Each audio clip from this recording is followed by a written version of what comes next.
захирамжтай буюу 13 оноос хойш явж байгаа дахин төлөвлөлттэй бүх төслүүдийг ерөнхий архитектор ажиллан авснаас хойш бүгдийг нэгтгэж үзсэн. Нийт 44 байршил дээр захирамж нь 2013 оноос хамгийн сүүлд нь 22 онд гарсан хүртэл байгаа. Хүн гааг нь бүгдийг харж үзсэн. Сургууль цэцэрлэгийн төлөвлөлт тус бүр байна уу, үгүй юу, хэрэгжилтийн явц.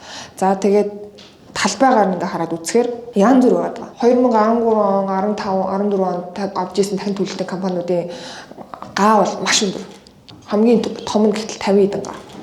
Багада Баян зүрх дээр хараад үзэх юм бол 5 гаач байгаа. За дунд чинь ер нь л нэг 10-аас 15 га байна уу гэж ингэж харж байгаа.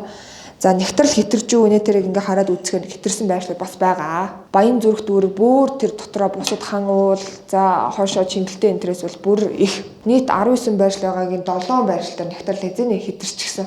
Барилгачийн төслөө батлуулж байгаа шүү дээ. Тэрэн дээр бол хэзээний хитэрчихсэн ийм батлагдсан зургуудтай ингээ явж байгаа.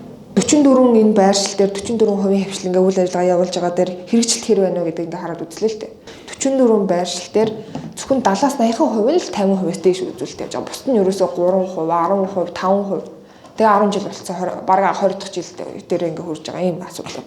Ямар ч үсэн энэ төслүүд бол ингээ удаашралтай байна. Явж байгаа төслүүд бас байна. Би тэр хамгийн сайн явцтайнуудаас нь хүртэл ингээ чагшааж үзсэн. Тэгээ чагсаахаар ерөнхийдөө яг Баян зүрх дээр бас сайн явцтай төслүүд байгаа юу байгаа.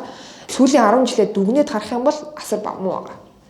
3% гэдэг чинь бол маш муу үзүүлэлт байхгүй юу? Сүүлийн 10 жил ингээ үйл ажиллагаа явуулж байгаа гэхдээ. Асуудал нь юу вэ гэдээ тодруулга хийж үзсэн л дээ.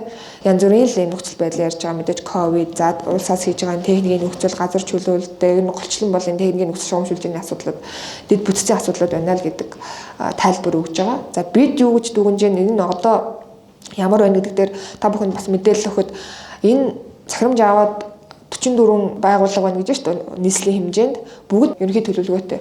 Ерөнхий төлөвлөгөөн дээр ингээ хараад үзэх юм бол за сургуульгүй ганц ч байрч юу байхгүй дээ. 4-5 л байгаа. Тэгээ энэ нь болохоор яагаад байхгүй байгаа гэхээр нөгөө хүн гаан буюу 1000-аас дээш хүн ер нь төлөвлөөгүй гэдгээр